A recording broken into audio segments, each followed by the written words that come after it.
Hello and welcome back to Amanita Acres. We are in here with my heritage turkey flock for dinner time. This big black and white fellow is a royal palm. His name is RP. He's kind of been the star of Amanita Acres for a few years now. He's a good boy. He's a friendly Tom. I can pick him up and stuff. He doesn't do that hugging thing that keeps going around on viral videos and is actually turkey mating behavior, so, you know. Other than that, I have 6 hens. And yes, they all have names too. Everybody on the farm has names. Even the meat birds have names. You might be wondering why it's dinner time and they're not gathered around a dish. It's because in the wintertime, with the fermented feed, I've decided to feed them on the ground. First of all, the turkeys in particular... Shush. Oh, man. The turkeys in particular are made to forage. And I just don't think taking huge heaping mouthfuls and stuffing their crops full is a very good idea for them, because they're just not made to process food that way. So this way it slows them down, because turkeys can be quite piggish when they eat. So it slows them down. And also, as well, with the chickens, I can monitor how much I'm giving them. So if there's any grains left on the ground in the morning, then I know that I've given them too much. I've hit a really good sweet spot with the turkeys right now. The chickens I'm still feeding too much. But that's okay, because it'll just freeze overnight and it's not going to mold or anything. And then they'll pick it up when it melts. So I'm just, as it's getting warmer here, I'm lowering their amount of food so they can clean up what they left behind before. And it's been working just fine. Also, I've noticed with turkeys, they desperately need something to do.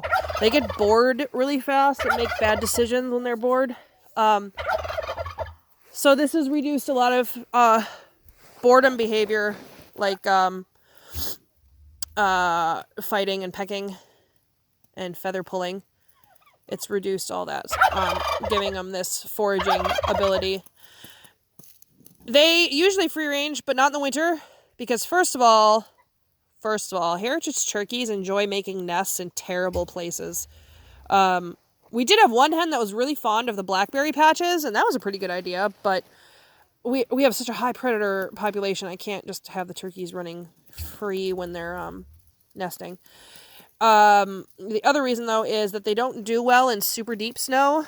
So if they don't already have trails established to foraging ground like the wild turkeys do, then they, if they get spooked or something, they jump into the deep snow, they can actually get stuck in there. And that's no good. Stop, Archie. All throughout winter and everything, Arpy's usually very, very quiet. As soon as it gets above 30 degrees, it's nonstop. All day. So it'll be quite nice when these guys get headed out to the back yak pasture as well, to help us with pasture maintenance out there. And then this is all going to be potato and squash territory. The turkeys aren't quite as friendly as the chicken. Well, that's not true. They are friendly in their own way. I think Hershey was just hanging out with me. Sometimes they peck at my boots. They will hang out with me, and they definitely follow me around. They just don't like to be touched. And really, I don't either. So I'm all right with it, turkeys. I won't touch you too often. But we do like to make sure... She's looking for more food. That's the goose food. Stay out of it. We do like to make sure all our animals are able to be handled in case we need to. So all 6 of these, if you'll notice, they all have different colors. It's because we run a crossbred flock of heritage turkeys. I will do a whole video on heritage breeds versus commercial breeds. But for now, I'll just tell you that we picked heritage turkeys because they are more intelligent and more disease resistant than the commercial varieties, as well as they can breed on their own. But more about that in the heritage versus commercial video. So this is my first year to have enough hens to really be ramping up turkey egg production. They lay every day. Mine have laid every day. They're supposed to lay every other day, but all of mine have laid every day. Probably the abundance of food. They lay every day. And I haven't had turkeys be real great moms yet. But then again, my flock number hasn't been high enough to form this protective colony that they have going on. Turkey mothers actually like to be pretty communal about their situations. So we'll see how breeding goes in the spring. We're expecting our first egg any day now. This is London. A long time we thought London was a tom. She is not. She is just kind of bold and has a big snoot for a hen. But she's definitely a hen. Some of our hens actually really surprised us with size. I don't know where Cattigat went. I don't know what my favorite hen is. There she is. There's Cattigat. She is gorgeous. This gorgeous brown color. It's really pretty. And she's almost as big as our tom, Arpy. So I'm pretty excited to see what kind of poults we get from her.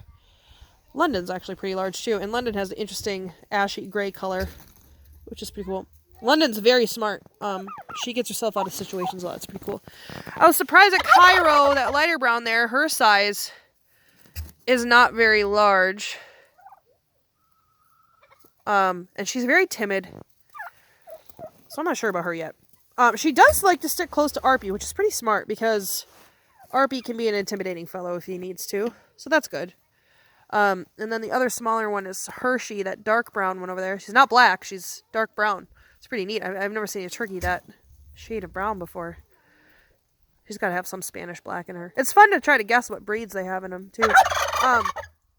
I sell feathers and feather art, so I like really colorful birds. Plus, sometimes I make homestead decisions for aesthetic reasons, including they're pretty to look at. So that's the turkeys. I'll show you their temporary house. There's their water dish. We use the rubber horse dishes so that we can break the ice out in the winter. Everybody gets watered twice a day. If you don't drink, you don't drink. And it's worked fine for us for the past several years. So here's their plywood structure. It's pretty gross because springtime and they knocked over their other feeder. This is their summer feeder.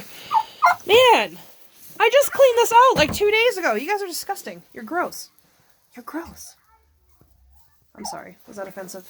Anyway, so here are the nest boxes. That one has to get moved because there's a pile from the roost right in front of it that I don't like. That's too close. So I'll move that one over to this wall where there isn't any poop. I might move them all over that wall. Of course, then the turkeys will move because that's what happens. We have a little bit of a leakage situation I'm going to have to take care of. I thought that was fixed. The snow melt appears to be saying otherwise. I'm not as concerned about leakages in the turkey pen because if you notice, it doesn't even have a door. It's just windbreak. They have plenty of ventilation. They're just fine. So we did this cross roost because it was stronger than a straight across roost. But we're not going to do that once we move them. That's why I'm not overly concerned about the leak. These guys are going to move in a few weeks. This cross roost worked great, except we forgot that we have to like duck under it and duck around it and clean. So sometimes you out clever yourself. And then this roost out here is only Arpy's roost. Apparently he's the only one allowed on it. Give you an idea of the snow we've been battling. I don't know if you can see, you have to step down and then step down. Each step is about 1.5 feet. So we've been battling that kind of snow. Yeah, it's been rough, huh? Yeah. So you can see the turkeys are super curious. All my turkeys like people. They really like to mess with the UPS guy. That's probably their favorite one to chase after, so I bet he's happy that it's winter and they're put away. They don't actually do any harm. They just get uncomfortably close. They don't really understand personal levels. Do you, London? So as always, any questions? I'm going to disable YouTube comments because they can be hard to monitor sometimes. So I'd rather just have all communications over on our Facebook page. If you jump over there, you can ask us questions and stuff about our animals and our projects and what we have going on. So I'll catch you on the next one.